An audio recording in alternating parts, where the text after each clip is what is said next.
नमस्कार दोस्तों, उम्मीद करता हूं आप सभी बिल्कुल ठीक होंगे और क्लास लेने के लिए आप सभी बिल्कुल तैयार होंगे। जितने ऐसे छात्र हैं क्लास के अंदर आ चुके हैं, आप सभी का हार्दिक स्वागत।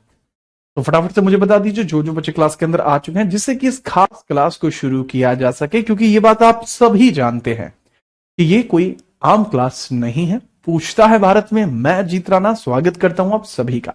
तो फटाफट से एक बार बता दीजिए, चलिए स्टार्ट कर रहे हैं क्लास को धुआंधार तरीके से। क्लास में मैं देख पा रहा हूँ शिवांगी जाट, अवंतिका मिश्रा और सौम्या, वैशाली, मलिक, भारती, अंजलि, गुलशन चौबे, दीक्षा यादव, ठीक है, मुस्कान करौचिया, अनुज गुजर, खुशी सांध्या, ठीक है, एक्सपर्ट क्लास के अंदर हैं, ठीक है, मधु है, नेहा है, राहुल है, दीपक है, ठीक है, गुलाम चौबे, गुलशन, अंजलि, गुलशन चौबे, कांची, ठीक है, बहुत सारे बच्चे आए हैं क्लास में। आप सभी का स्वागत। और बताओ क्या हाल चल रहा है आपके? Okay okay okay okay, thank you thank you thank you thank you भाई। अनुराग ठाकुर, बहुत दिन बाद दिखाए, पता नहीं कहाँ गायब हो जाता है, हमें तो इसी की समझ में नहीं आ रही है। चलिए स्टार्ट करें अपने टॉपिक को, जहां पे छोड़ा था वहीं से आगे हम टॉपिक को बढ़ाएंगे, ठीक है। बताइए सर। तो भाई लास्ट क्लास में जो हम पहुंच चुके थे वो यहां पर पहुंच चुके थे कि संविधान को मैंने पूर्ण करा दिया था। अब 26 नवंबर को संविधान आपका बनकर तैयार हुआ।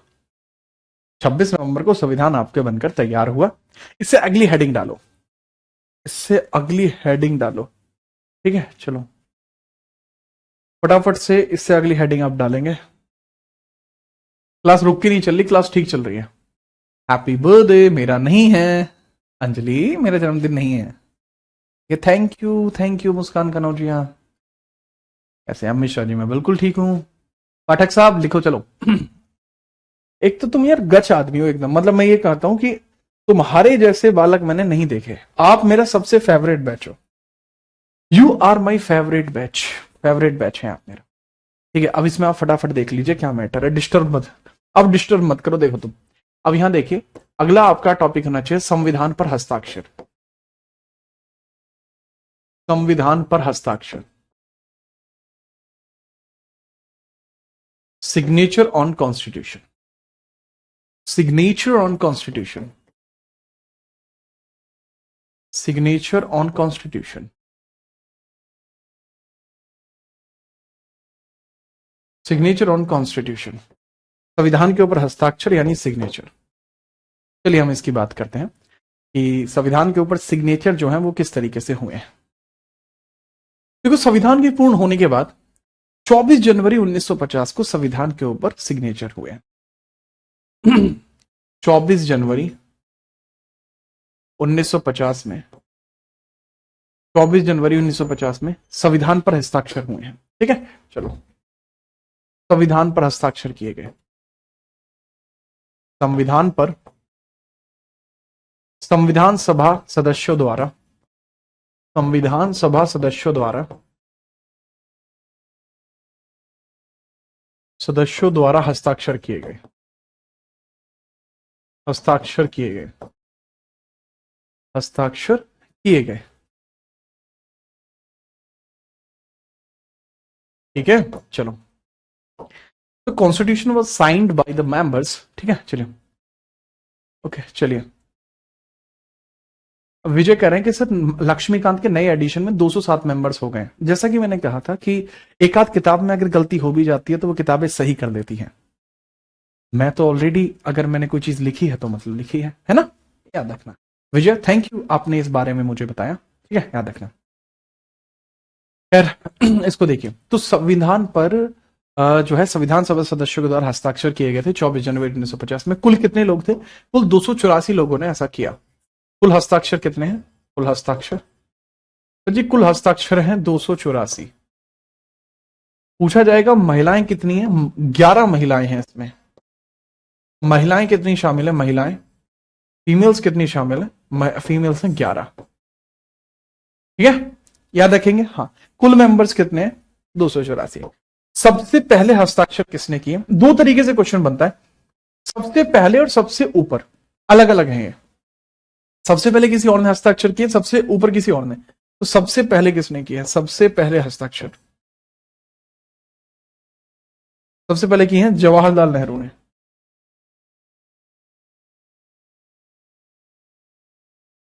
जवाहरलाल नेहरू ने किए हैं सबसे पहले, लेकिन सबसे ऊपर करे हैं राजेंद्र प्रसाद ने। ठीक है, इसको बोलते हैं सबसे पहले अर्लीस्ट। ठीक है, फोरमोस्ट मतलब सबसे ऊपर, फोरमोस्ट यानी सबसे ऊपर, सबसे ऊपर राजेंद्र प्रसाद ने, और राजेंद्र प्रसाद ने हिंदी में किए थे, और राजेंद्र प्रसाद ने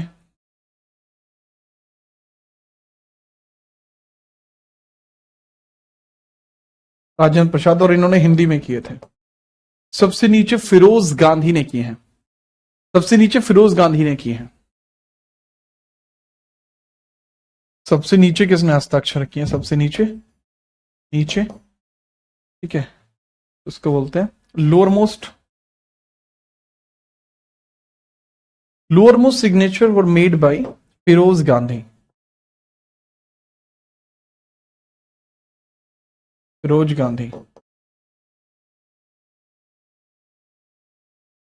तो ये थे फिरोज गांधी के द्वारा।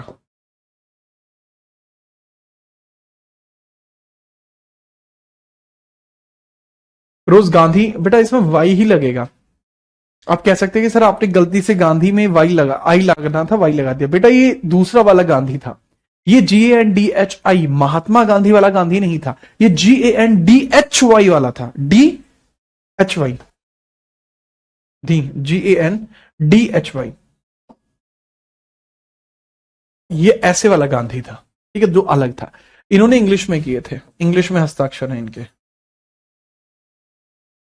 ठीक है, महिलाओं में सबसे पहले हस्ताक्षर सरोजिनी नायडू ने किए थे, और वो इंग्लिश में हिंदी में किए थे।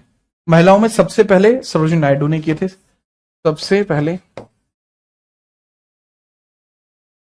सरोजिनी नायडू, सरोजिनी नायडू, नायडू ने किए थे, और वो भी किए थे हिंदी भाषा में। इन सभी के सिग्नेचर हो जाने के पश्चात, इन सभी के सिग्नेचर हो जाने के पश्चात 26 जनवरी 1950 में संविधान लागू हो जाता है। इन सभी प्रक्रियाओं के पश्चात 26 जनवरी 1950 में सभी प्रक्रियाओं के पश्चात, सभी प्रक्रियाओं के पश्चात, प्रक्रियाओं के पश्चात 26 जनवरी 1950 में संविधान लागू हो गया। ठीक है, 26 जनवरी 1950 में, जनवरी 1950 में संविधान लागू हो गया, और ये हमारा रिपब्लिक डे सेलिब्रेट होने लगा। संविधान लागू हुआ, संविधान लागू हुआ, संविधान लागू हो गया। संविधान लागू यानी लॉ या constitution imposed, constitution imposed, constitution was imposed, constitution imposed. और ये क्या कहलाया? ये गणतंत्र दिवस कहलाया। क्या कहलाया? गणतंत्र दिवस कहलाया। और ये जो दिन है किस नाम से जाना गया? गणतंत्र दिवस के नाम से जाना गया। And this day was called as Ganatantra Diwas, Ganatantra Diwas के नाम पर जाना गया। This day was called as Republic Day, this day was called as Republic Day. ठीक है, याद रखना 26 जनवरी को ही क्यों चुना गया था। ठीक है, सबसे पहले 26 जनवरी को ही क्यों चुना गया था, ये भी एक इंपॉर्टेंट बात है। 26 जनवरी ही क्यों?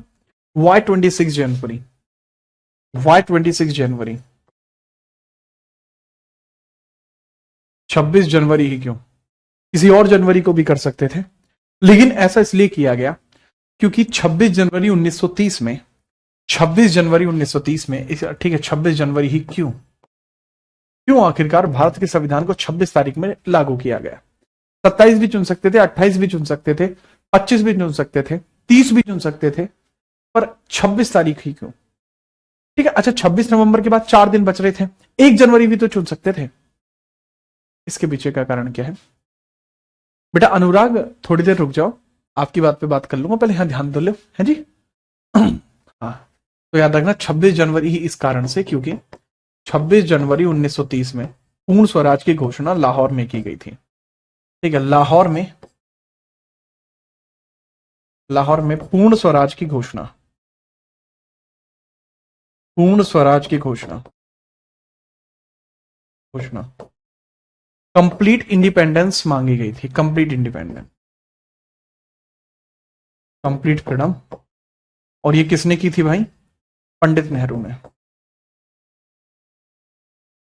इसलिए 26 जनवरी ही। ठीक है, दिस वॉज द रीजन। हाँ जी, चलो, स्वराज दिवस। जी हाँ, अगर आपको ना पता हो तो मैं एक बात बता दूं, 26 जनवरी को पहले स्वतंत्रता दिवस मनाते थे, इंडिपेंडेंस डे मनाते थे। सिर्फ गलत कह रहे हो, रिपब्लिक मनाते होंगे, नहीं, इंडिपेंडेंस डे मनाते थे 1947 तक।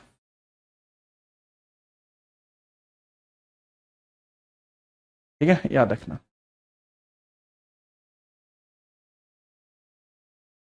ठीक है, चलो, जी हाँ, कुछ किताबें इसके अंदर महिलाओं के हस्ताक्षर को 8 भी बताती हैं। कुछ किताबें, सम बुक्स में रेफरेंस देखने को मिलता है 8 सिग्नेचर्स का, लेकिन वो इतना जरूरी नहीं है। सम बुक्स के अंदर रेफरेंस देखने को मिलता है कि सिग्नेचर यहां पर 8 थे, 8 सिग्नेचर थे, बट वो इतना ऑथेंटिक नहीं है, वो इतना ऑथेंटिक नहीं है, एक दो वेबसाइट पर है। ठीक है, चलो, इंपोर्टेंट हो गया। चलो, अब हम बात करते हैं संविधान जब लागू हुआ तो संविधान को उधार का थैला कहा गया। संविधान जब लागू हुआ तो संविधान को क्या कहा गया? कि उधार का थैला है और इसके अलावा ये कुछ भी नहीं। तो इस बात को टैकल कैसे किया जाएगा, ये एक बड़ा विचार होगा कि आखिरकार संविधान को कैसे टैकल किया जाएगा। ठीक है, चलो, ठीक है, चलो चलो चलो। तो क्वेश्चन की स्लाइड बोल रहे थे, मुझे कल याद रहेगा, कल मैं आपको क्वेश्चंस की स्लाइड भेजता हूँ बहुत बड़े लेवल पे, कि मुझसे अगर आप पढ़ते हैं तो आपको कहाँ कहाँ फायदा मिलता है, ये मैं बता रहा था। ठीक है, चलो, कल मैं आपको उससे शेयर कर दूंगा, एक खास लोग में शेयर कर दूंगा आज शाम को,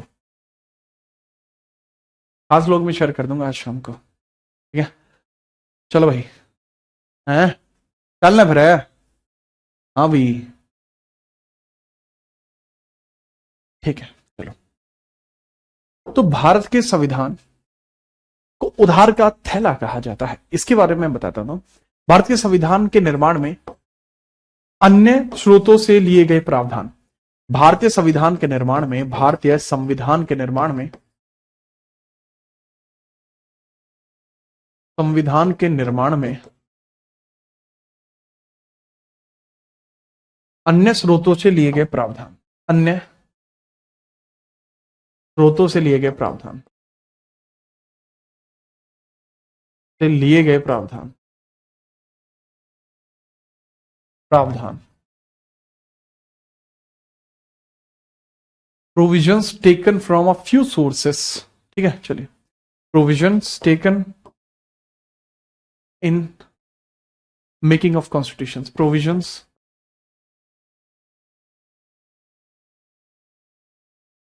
taken from different sources, different sources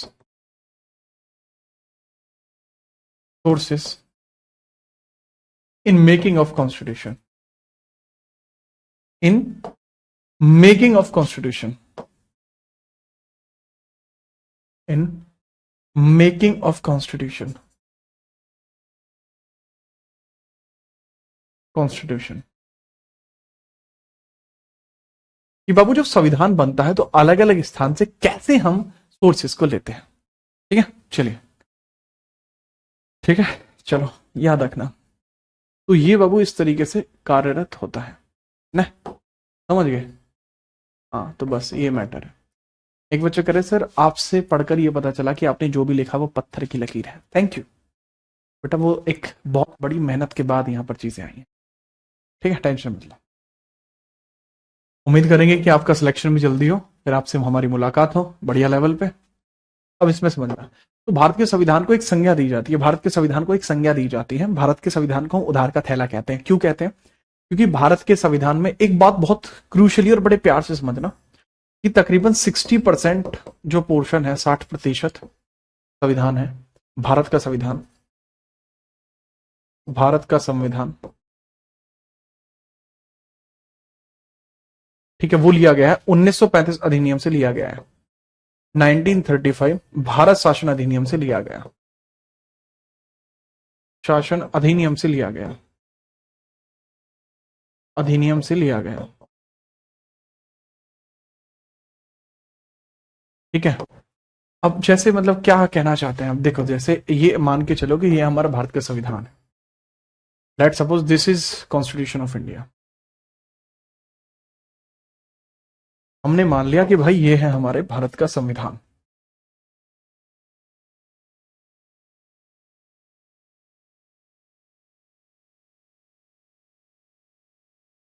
तो इसका जो 60% पोर्शन है वो लगभग लगभग इसका कितना होगा, इतना पोर्शन इसका हो जाएगा। 60% पोर्शन का मतलब है इतना, तो इसका जो 60% पोर्शन है वो कहां से लिया गया है भाई, 1935 अधिनियम से लिया गया है।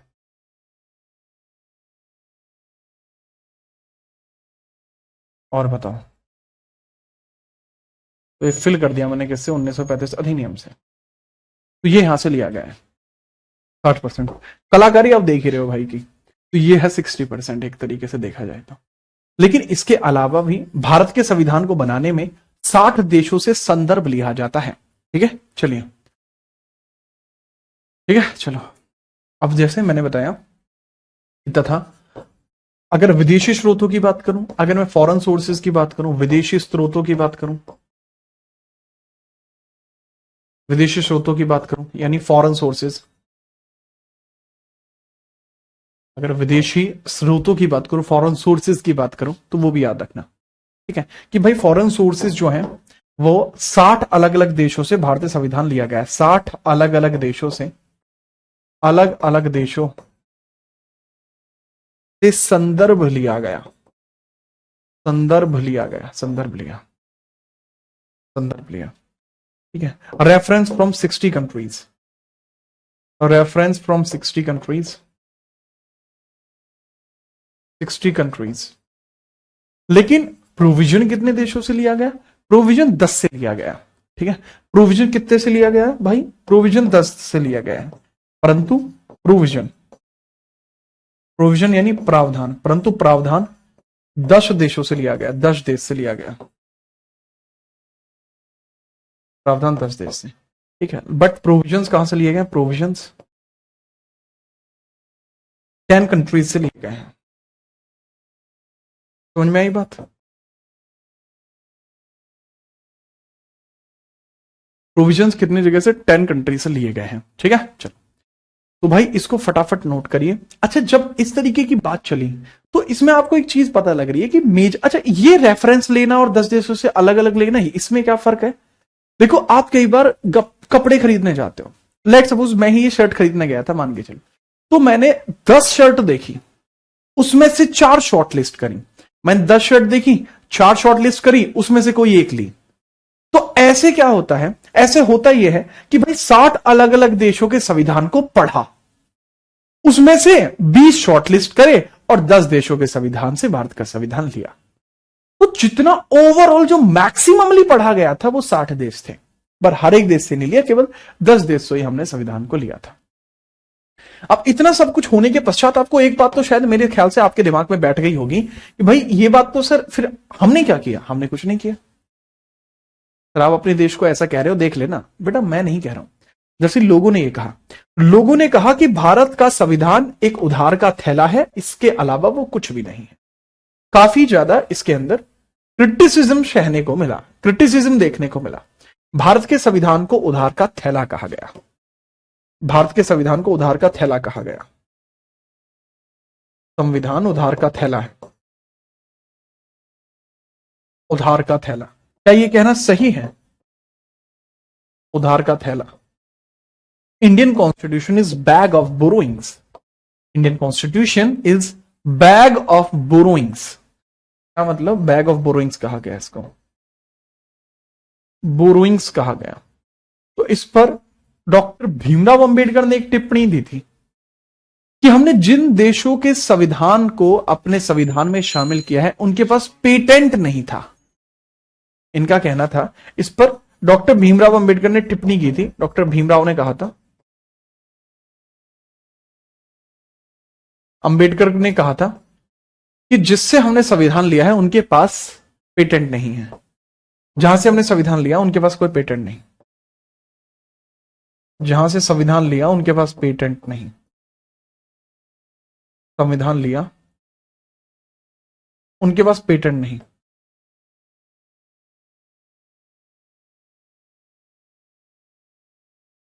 उनके पास पेटेंट नहीं।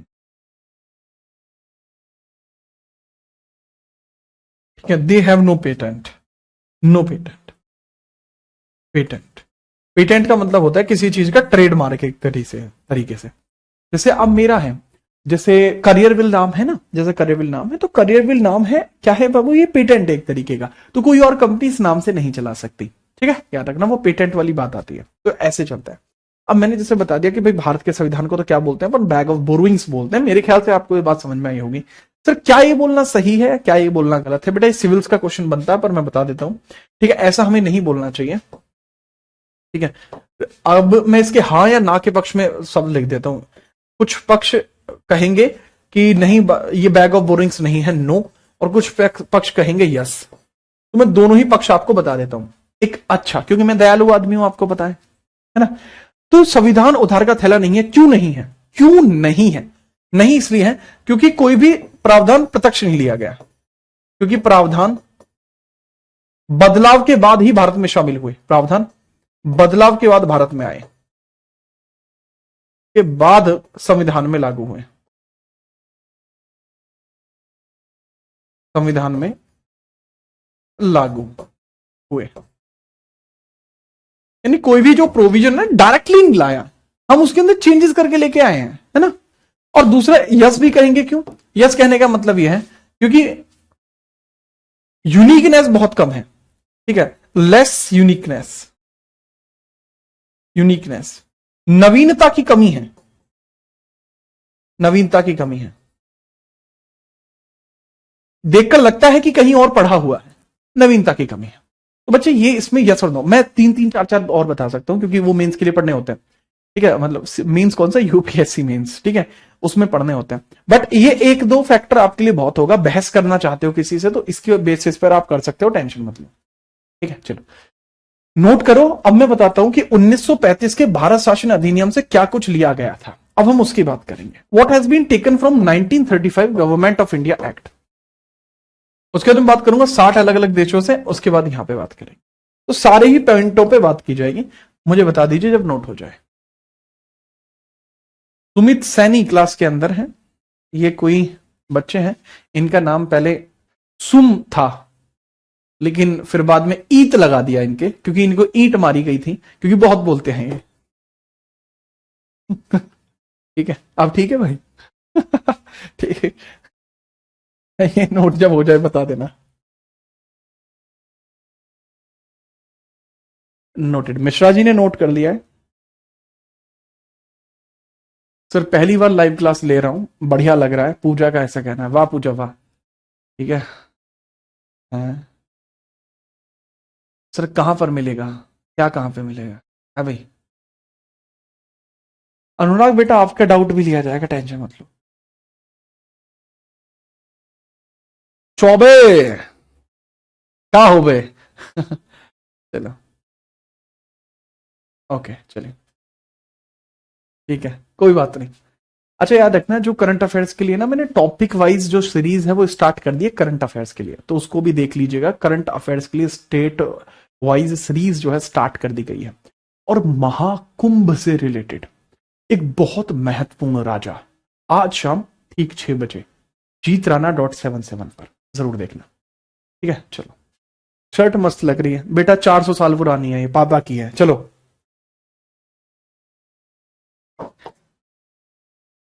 अब देखिए फटाफट से अगला सवाल, एक और बहुत हैवी। 1935 के अधिनियम से लिए गए प्रावधान। 1935 के अधिनियम से लिए गए प्रावधान। 1935 के अधिनियम से लिए गए प्रावधान। प्रावधान। Provisions taken from 1935 act, provisions taken from 1935 act, provisions taken from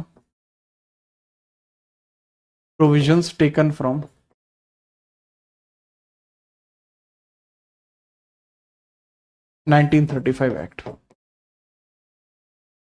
ठीक है, करंट अफेयर जो टॉपिक वाइज है उसको पढ़ने के लिए आप क्या कर सकते हैं, या तो आप सर्च कर लीजिए करंट अफेयर्स बाय जीत राणा, ठीक है, या फिर आप करियरविल स्टेट एग्जाम पे जो यूट्यूब चैनल है वहां चले जाइए। ठीक है, चलिए, तो आपकी मर्जी है, यूट्यूब पे सर्च कर सकते हैं करंट अफेयर्स बाय जीत राणा।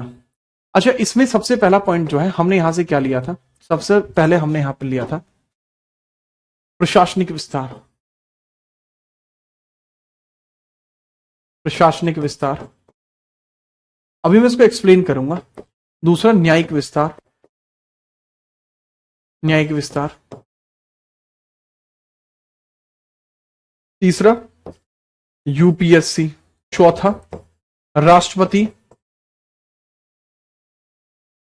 राष्ट्रपति की, ठीक है, राष्ट्रपति की एक क्षमता होगा, राष्ट्रपति की अध्यादेश की शक्ति, अध्यादेश शक्ति। आपातकाल की अवधारणा, आपातकाल की अवधारणा, आपातकाल की अवधारणा, अवधारणा। ये बाबू ये सारी बातें हमने कहां से ली है, 1935 अधिनियम से ली हैं। ठीक है, चलिए, ठीक है, चलिए। रानीसू मेरे लाल, यही तो फर्क है लाडले। अब इसमें देखिए, इसको बोलते हैं एडमिनिस्ट्रेटिव एक्सपेंशन, एडमिनिस्ट्रेटिव एक्सपेंशन, इसको बोलते हैं जुडिशियल एक्सपेंशन, एक्सपेंशन। यूपीएससी, इसको बोलते हैं ordinance power, ordinance power of president, और इसको बोलते हैं condition of emergency, emergency, condition of emergency. तो ये सारी, ओ माय गॉश, तो ये सारी बात जो है, ये सारी की सारी बातें जो हैं, एक मिनट भाई, ये सारी की सारी बातें जो हैं आपकी जरूरी होती है ना, ये सारी की सारी बातें जरूरी होती हैं। ठीक है, हाँ जी, ठीक, जी हाँ। अब क्या क्या है ये, जैसे आप देखते हो भारत के अंदर प्रशासन कैसे चलता है। भारत में प्रशासन की प्रक्रिया आपने देखा होगा कि भारत में प्रशासन 3 हिस्सों में चलता है, कार्यकारी, विधायी और न्यायपालिका। ये जो चीज हमने, ये जो कॉन्सेप्ट हमने उठाया है, ये हमने ब्रिटेन से उठाया है। जैसे हम देखते हैं भारत का जो प्रशासन है, एग्जाम्पल के लिए हम देखते हैं कि भारत का जो प्रशासन है, sometime we saw that the administration of India, administration जो है मेरे बच्चे, एडमिनिस्ट्रेशन जो हम देखते हैं वो 3 लेवल्स पे हम देखते हैं, executive, legislative, judiciary. Executive, legislative और जुडिशियरी, ये हम देखते हैं।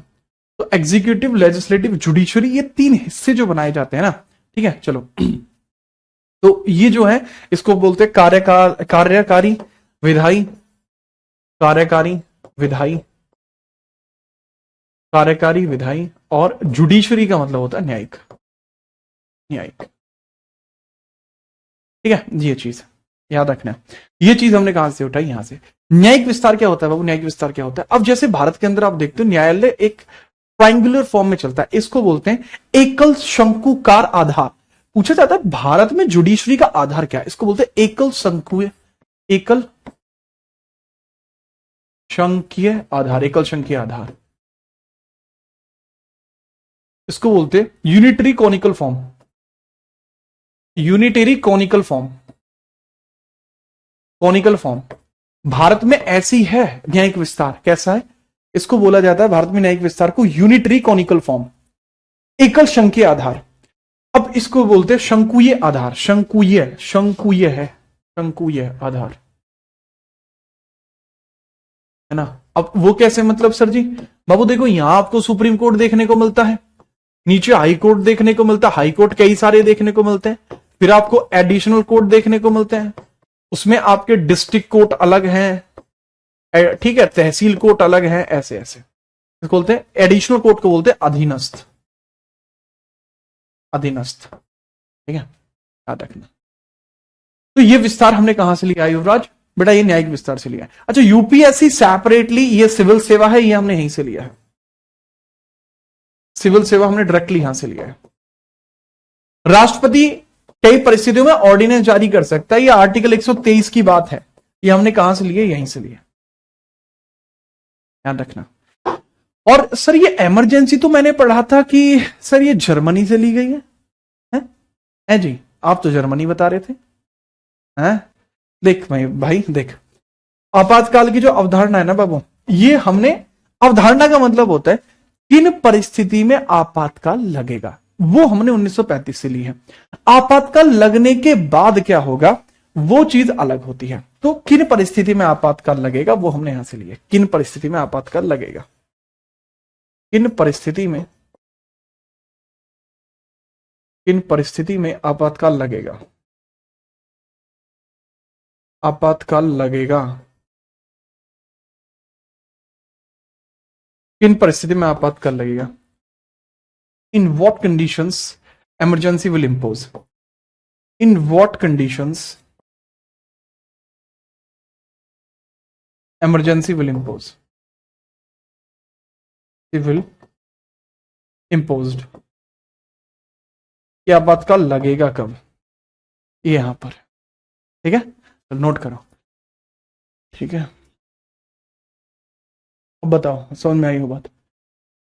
तो वैसे पता है आपको, वही जो मैंने अभी बताया था कि राजा कौन से हैं, वो महाकुंभ वाले हैं, देखना आप शाम को यार। करंट अफेयर यार आप बहुत दिन से कह रहे थे ना, इसलिए मैंने स्टार्ट करा दिया करंट अफेयर को। मेरे पास एक टाइम स्लॉट बचा था, वो टाइम स्लॉट भी मैंने आपके लिए KURBAN कुर्बान कर दिया। चलो नोट करो। अब हम देखते हैं विदेशों से लिए गए स्रोत, विदेशों से लिए गए स्रोत कहां पे पढ़ाते हैं भाई सृष्टि आप?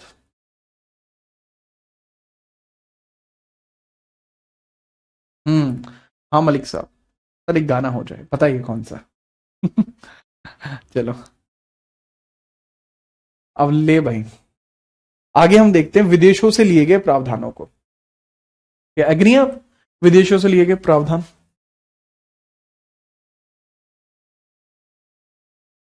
ठीक है चलो, विदेशों से लिए गए प्रावधान,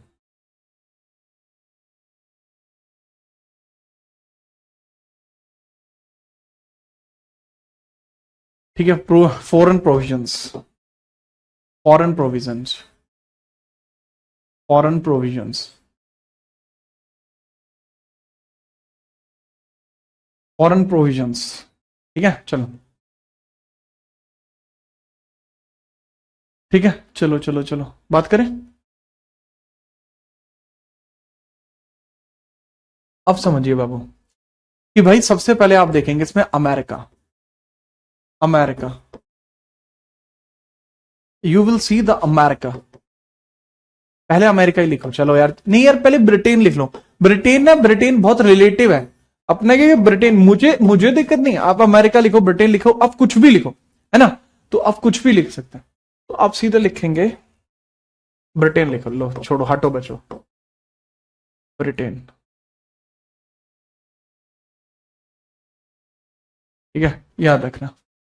चलो एक बच्चा कहते सर आप हापुड़ का बारे हो, हापुड़ पता है, हापुड़ है मेरी दादी का गांव, दादी मतलब हापुड़ के अंदर है मेरी दादी का घर, मतलब समझ नहीं रहे तुम, दादी तो मेरी घर रहेगी ऑब्वियस सी बात है, लेकिन दादी जो है मतलब वैसे ओरिजिनली जो मेरी दादी है ना वो हापुड़ के पास की है, हाँ। अब बस ठीक है, अब यहां देखो तुम, ब्रिटेन में से क्या कुछ लिया गया था। सबसे पहले जो पार्लियामेंट्री प्रोसीजर है वो यहां से लिए गए, पार्लियामेंट्री प्रोसीजर यहां से लिए गए, parliamentary procedure, parliamentary procedure, procedure, procedure, parliamentary procedure. ठीक है, चलिए क्लियर। इसका मतलब है संसदीय प्रक्रियाएं, संसदीय प्रक्रियाएं, संसदीय प्रक्रियाएं वो है यहां से ली गई हैं। ठीक है, संसदीय प्रक्रियाएं लेके की गई हैं। ठीक है, ली गई हैं ऐसे। दूसरा भाई इसके अंदर पार्लियामेंट्री प्रोसीजर्स के बाद आप आगे बढ़ोगे, दूसरा ब्रिटेन से लिए गए हैं एकल नागरिकता, एकल नागरिकता मतलब सिंगल सिटीजनशिप, सिंगल सिटीजनशिप, ये भी यहां से ली गई है। इसके बाद नेक्स्ट है, ये ना नेक्स्ट है, नेक्स्ट इसके अंदर क्या है भाई, नेक्स्ट इसके अंदर लिया गया है भाई जो ब्रिटेन से लिए गए कानून के समक्ष समानता। ठीक है, कानून के समक्ष समानता, कानून के समक्ष समानता, समक्ष समानता,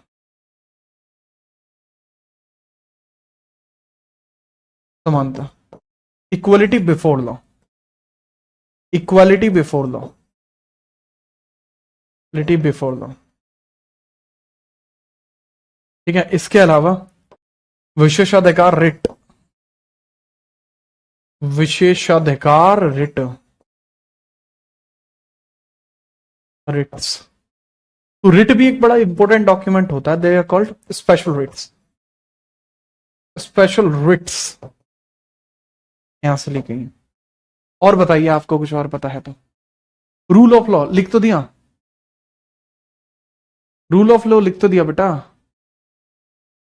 और बताओ, और बताइए। हाँ हाँ दिव्या, हाँ समझ में आई बात। तो ये पहले इंपॉर्टेंट चीज है जिनके अंदर आप समझेंगे कि अच्छा ये चीजें सारी ब्रिटेन से ली गई हैं। हाँ ये मेन चीज है, इसके अलावा और भी बातें हैं जो ब्रिटेन से ली गई हैं, पहले हम इनको समझने की कोशिश करते हैं। पार्लियामेंट्री प्रोसीजर्स, अच्छा इसके अलावा एक बड़ी इंपॉर्टेंट चीज आती है द्विसदन शासन यानी बाई कैमरलिज्म, द्विसदन शासन यानी बाई कैमरलिज्म, बाई कैमरलिज्म रिज्म। और Westminster system, Westminster system. ठीक है, Westminster system, Westminster system, Westminster system, इसको बोलते हैं वेस्ट मिनिस्टर सिस्टम।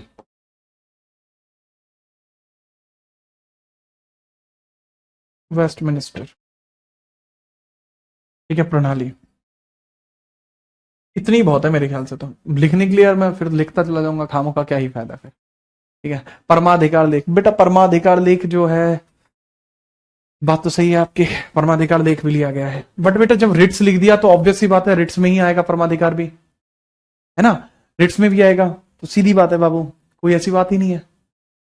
द्वैध शासन लिया गया है, हाँ पर द्वैध शासन तो 1919 एक्ट में लिख दिया था ना बाबू, द्वैध शासन की जरूरत नहीं है, द्वैध शासन 1935 में आएगा। ठीक है, अब देखिए क्या होता है। पार्लियामेंट्री प्रोसीजर का मतलब होता है कि कानून बनने का तरीका, कानून बनने का तरीका, बनने व लागू होने का तरीका, लागू होने की प्रक्रिया, कि भाई कैसे कानून बनेगा, कैसे वो लागू होगा। तो कानून बनने में कानून लागू होने की जो प्रक्रिया है, procedure of making and imposing of law, procedure of making and imposing of law has been taken from Britain. कानून कैसे बनेगा, कैसे लागू होगा, ब्रिटेन से लिया है। एकल नागरिकता, सिंगल सिटीजनशिप, मतलब आप भारत देश के अंदर किसी भी क्षेत्र में रहें आप भारतीय नागरिक ही होंगे। ठीक है, किसी भी क्षेत्र में, भारत के किसी भी क्षेत्र में आप भारतीय नागरिक होंगे, भारत के किसी भी क्षेत्र में, भारत के किसी भी क्षेत्र में आप भारतीय नागरिक ही होंगे, आप भारतीय नागरिक ही होंगे, आप भारतीय नागरिक ही होंगे, भारत के किसी भी क्षेत्र में आप भारतीय नागरिक होंगे। ठीक है, चलो एक बच्चा कह रहा है विधायी प्रक्रिया, बेटा विधायी प्रक्रिया का मतलब क्या होता है, ये बच्चा बता रहा है। मिश्रा बेटा सुनो, मैंने आपको क्या बताया कि जो टीचर्स ऐसे आपको टिक लगवा के चले जाते हैं ना, ये हंस लिया, हंस लिया, उनको मीनिंग का इश्यू होता है बेटे। सर विधायी प्रक्रिया आपको किसी बुक में पढ़ा देख लिया होगा आपने, या किसी ने आपको ऐसे बता दिया होगा टिक वगैरह लगवा के, उसका मतलब पता है विधायी प्रक्रिया का क्या होता है? कानून का बनना। तो मेरे बच्चे कानून का बनना तो मैंने यहां लिख दिया ना, वो तो पार्लियामेंट्री प्रोसीजर का हिस्सा हो गया ना। चलिए, अच्छा तो बस सीधी बात है वो यहां से लिया गया। हाँ, अच्छा सर, सॉरी सर, कोई बात नहीं, कोई बात नहीं। दूसरी बात, पार्लियामेंट्री प्रोसीजर में बहुत सारी चीजें आती है, जैसे राष्ट्रपति, राष्ट्रपति भी ब्रिटेन से लिया है। क्यों? अरे पार्लियामेंट्री प्रोसीजर का हिस्सा है वो, इसलिए ब्रिटेन से लिया है। तो बहुत डेप्थ में जाके समझो ना बातों को। कानून के समक्ष समानता, कानून के सामने आप सभी समान हैं, आप किसी भी धर्म, जाति, वर्ग, वंश, जन्म स्थान, लिंग, किसी से भी आप संबंध रखते हो, ठीक है, तो इसके अंदर ये हो जाएगा। ठीक है, चलिए याद रखेंगे। हाँ हाँ सर, एक सर ने बताया था तो मैंने बता दिया ना, क्यों बताया था उन्होंने। अरे सॉरी मत कहो भाई, विशेषाधिकार रिट का मतलब है कि जब आपके फंडामेंटल राइट्स को कोई दबोचने की कोशिश करता है, तो फंडामेंटल राइट्स को छुड़वाने के लिए जो डॉक्यूमेंट होता है वो रिट होता है। तो रिट मेरे बच्चे हाई कोर्ट और सुप्रीम कोर्ट दोनों जारी कर सकते हैं। तो आर्टिकल 32 के थ्रू सुप्रीम कोर्ट रिट जारी कर सकता है, सुप्रीम कोर्ट। और आर्टिकल 226 के थ्रू हाई कोर्ट रिट जारी कर सकता है, हाई कोर्ट। ठीक है, चलिए, ठीक है, चलो।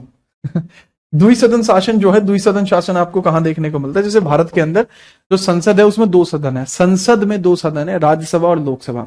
तो इस प्रकार के दो सदनों का होना, इस प्रकार के दो सदनों का होना, ये बात शो करता है कि भारत में दो सदन है। कानून बनाने के लिए दो सदन की जरूरत है, राज्यसभा, लोकसभा, विधान परिषद, विधानसभा। तो कहने का मतलब क्या हुआ? This is called bicameralism. याद रखना, जैसे राज्यसभा व लोकसभा का होना, राज्यसभा व लोकसभा द्वारा कानून बनना, कानून बनना। यानी यहां सदन कितने हो गए? सदन हो गए बाबू दो, दो सदन हो गए, आरएस एंड एलएस। तो दैट मींट की क्या? दैट मींट की भैया ये हो जाएगा अपना ये हो जाएगा अपना बाइकैमलरिज्म। ठीक है, याद रखना। फिर हाई कोर्ट में रिट की, हाई कोर्ट में बेटा 5 प्रकार की रिट होती है। मुझे समझ में नहीं आ रहा आप 6 प्रकार की क्यों कह रहे हो? ठीक है, मनु राहर बेटा 6वीं प्रकार की रिट बताना एक बार, कौन सी है? मैं भी जानना चाहूंगा। ठीक है, और वेस्टमिनिस्टर सिस्टम का मतलब क्या है? मंत्रिमंडल का होना, मंत्रिमंडल का होना, काउंसिल ऑफ मिनिस्टर्स का होना, काउंसिल ऑफ मिनिस्टर्स का होना, काउंसिल ऑफ मिनिस्टर्स का होना, का होना। काउंसिल ऑफ मिनिस्टर होगी, एक मंत्री परिषद होगा, उसको वेस्टमिनिस्टर प्रणाली बोलते हैं, मंत्री परिषद का होना, मंत्री परिषद का होना। ठीक है, याद रखिएगा। क्लियर है बच्चे? बहुत बढ़िया, नोट करो फिर हम आगे बढ़ते हैं। फटाफट से नोट करो, बहुत जल्दी।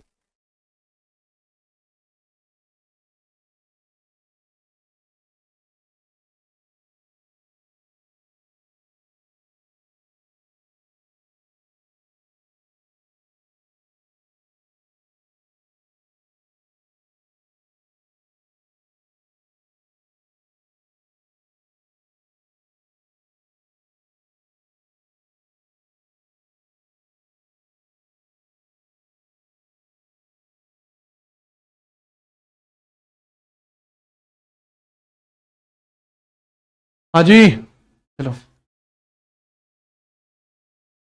सर मिलेनियर वाला सॉन्ग, अच्छा।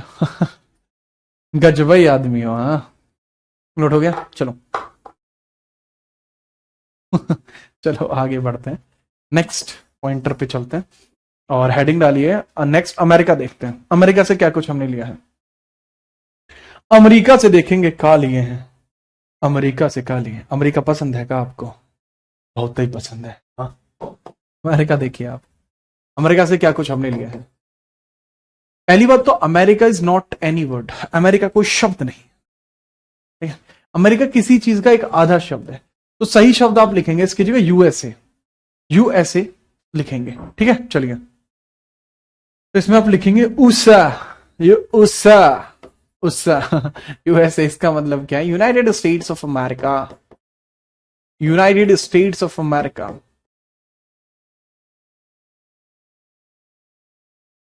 United states of America. ठीक है, याद रखना। ठीक है, चलो चलो चलो। तो यूनाइटेड स्टेट्स ऑफ अमेरिका यानी संयुक्त राज्य अमेरिका,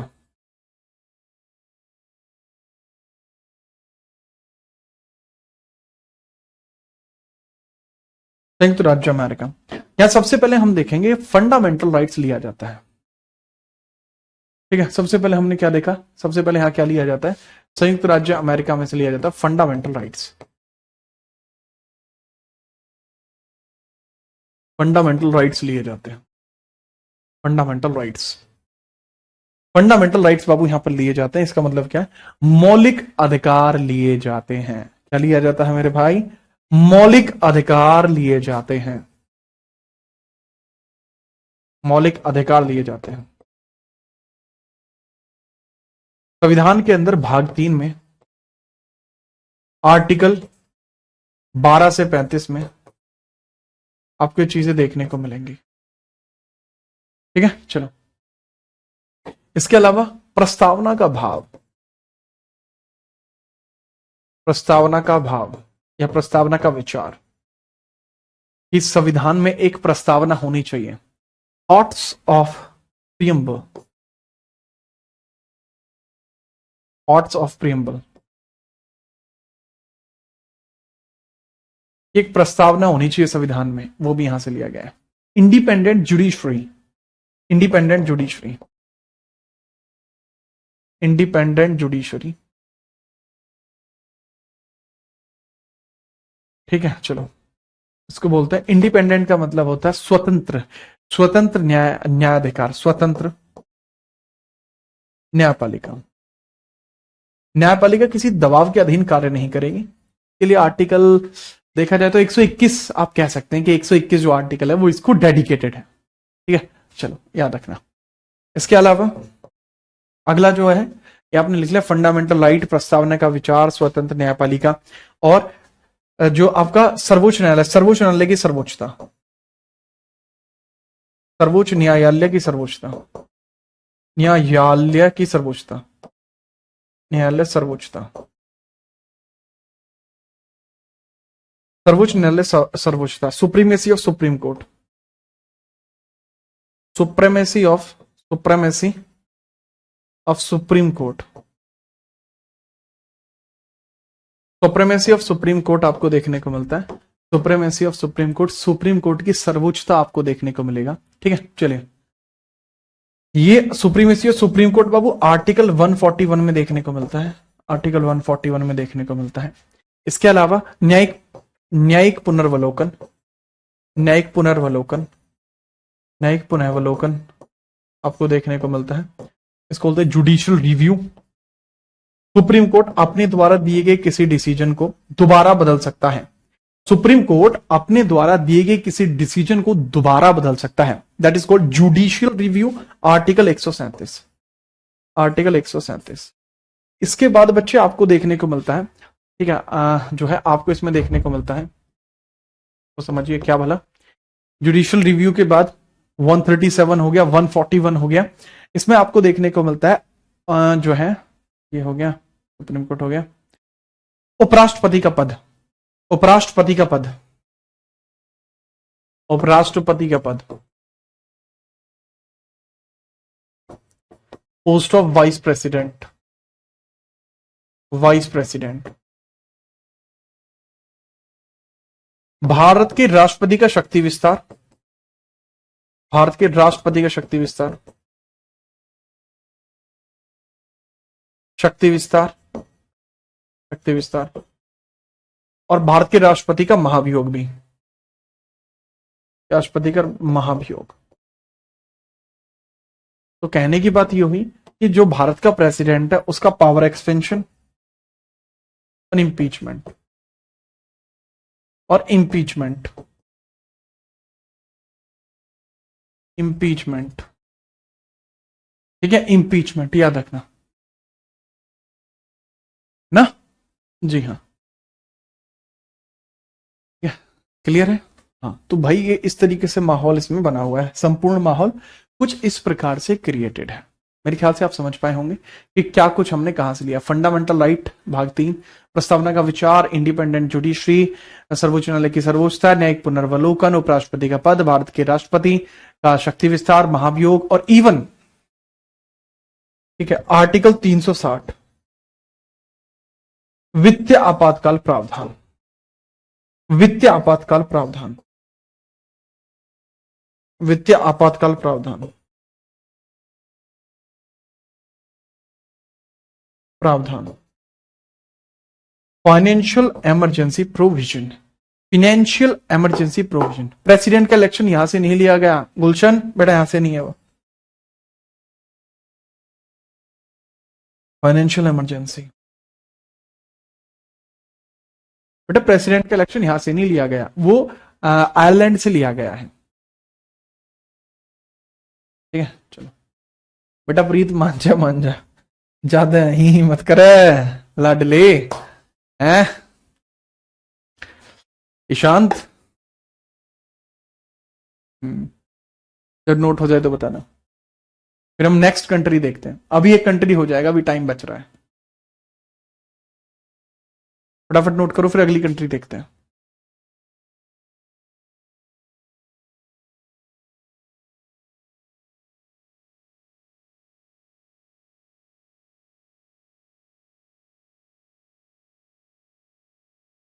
राज सिंह बच्चे का क्या पूछ रहे हो, क्या हो आप?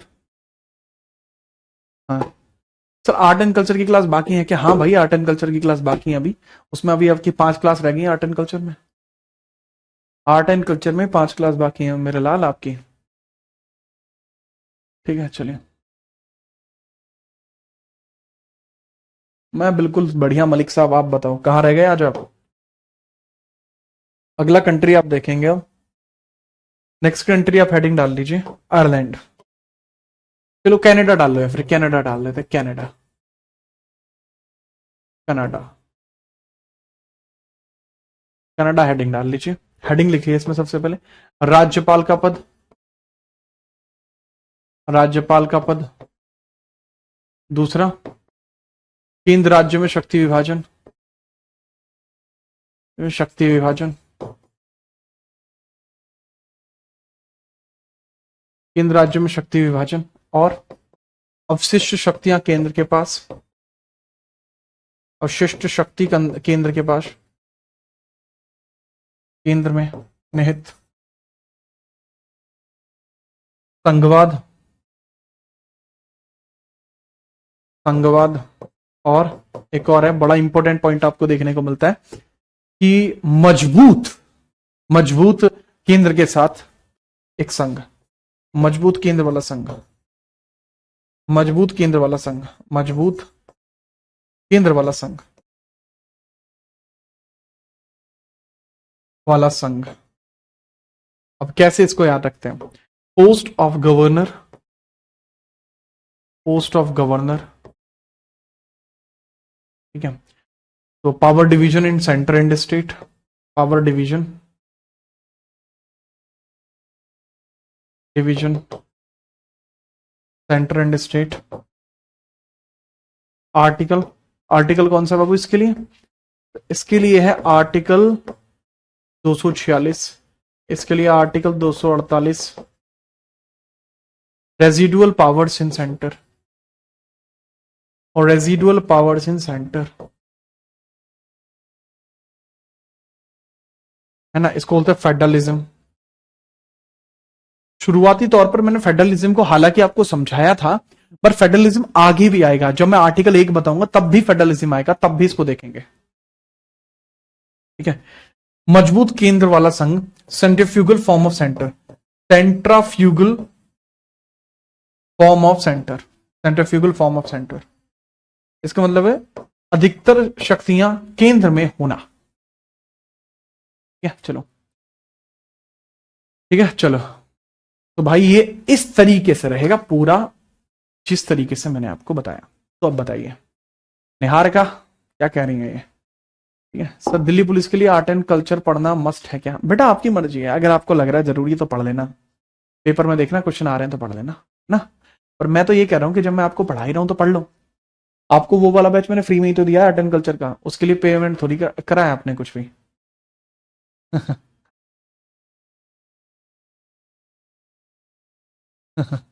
ठीक है चलो। फिर एक डाउट है कि स्पोर्ट बनाए गए हैं, जो स्पोर्ट बनाए गए हैं उत्तर भारत में ही क्यों बनाए? स्पोर्ट क्या कह रहा है बेटा, स्पोर्ट क्या कह रहा है? स्पूत, अच्छा गधा कहीं का। अच्छा भाई ये जो स्पूत ये कह रहा है सर, स्पूत जो बनाए गए हैं स्पूत, वो उत्तर भारत में ही क्यों बनाए गए हैं? बेटा स्पूत उत्तर भारत में इसलिए बनाए गए हैं क्योंकि बुद्धिज्म का प्रचार दक्षिण भारत में नहीं हो पाया। दक्षिण भारत के जो राजा थे वो अपने धर्म को लेकर कट्टर थे, जो कि सनातन धर्म था। तो उन्होंने वहां पर किसी भी प्रकार से किसी अन्य धर्म का प्रचार नहीं होने दिया except a religion that was Islam. Islam की शुरुआत क्योंकि 8th सेंचुरी में भारत के अंदर हो चुकी थी और 8th सेंचुरी के अंदर उन्होंने भारत में प्रवेश ले लिया था। ठीक है, इस वजह से उनका थोड़ा बहुत एक्सपेंशन था, लेकिन शुरुआती तौर पर इतना बड़ा एक्सपेंशन मुगल्स का नहीं था। ठीक है, इस्लाम का था ही नहीं। तो वो पहले एक व्यापारी की भांति आए थे, अरब्स थे वो, तो वो तो अपना एक्सपेंशन बढ़ाते चले गए, लेकिन बुद्धिज्म को उन्होंने नहीं आने दिया, इसलिए ऐसा हुआ है। चलिए आज के लिए बेटा इतना ही रहेगा। और करंट अफेयर्स के हाँ भाई नोट्स बनाइए, सबके नोट्स बनाइए तगड़े तरीके से। आपसे फिर शाम को मुलाकात करते हैं, ठीक है, आप जानते ही हैं। इसके बाद कल मिलेंगे, तब तक के लिए जय हिंद, वंदे मातरम। आपका जो गाना है रहा पेंडिंग, बाद में देखते हैं। जय हिंद।